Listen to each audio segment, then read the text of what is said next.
السلام علیکم ورحمۃ اللہ وبرکاتہ۔ بسلسلہ اقوال حضرت علی رضی اللہ تعالی عنہ، آج کا عنوان ہے دامن بچانا، کنارہ کشی کرنا، حصہ دوم۔ جو شخص لوگوں سے کنارہ کش ہو جاتا ہے اس کا زہد و تقوی کامل ہو جاتا ہے، اور جو حرام کاموں سے پرہیز کرتا ہے اس کی عبادت میں حسن و خوبی پیدا ہو جاتی ہے۔ سب سے برا وہ شخص ہے کہ اس کے شر کے مارے لوگ اس سے پرہیز کریں۔ جو شخص بدکاروں کی حالت سے واقف ہے اسے ضروری ہے کہ ان کے اعمال سے دور رہے۔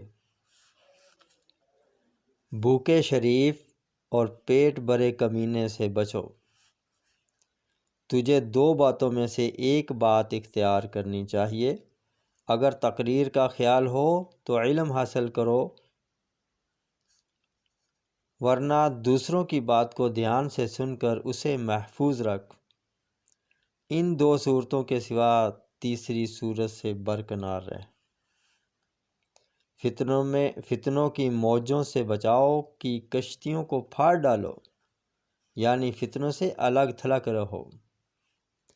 شریر لوگوں سے اقبال مندی کے وقت اس لیے پرہیزگار کہ کہیں وہ زوال و دولت کا باعث نہ ہو۔ تنگ دستی اور ادبار دولت کے وقت اس واسطے ان سے بچتا رہ کہ خدا نخواستہ تنگ دستی تیری تکلیف دہی میں ان کی معاون نہ ہو۔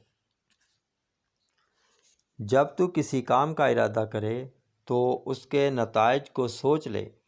اگر اس کے نتائج برے ہوں تو اس سے پرہیز کر۔ اس بات سے پرہیز کر کہ کسی کی ایسی تعریف کرے جس کے وہ لائق نہ ہو، کیونکہ انسان کا فعل اس کی تعریف کو سچا یا جھوٹا کرتا ہے۔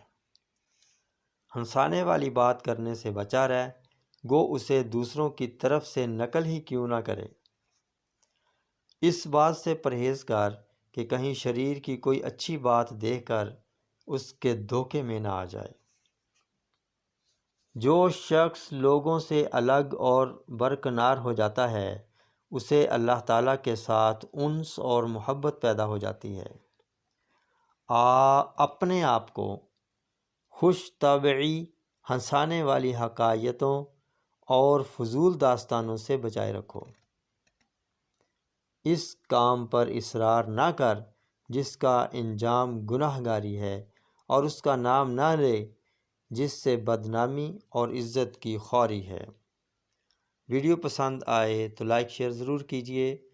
السلام علیکم ورحمۃ اللہ وبرکاتہ۔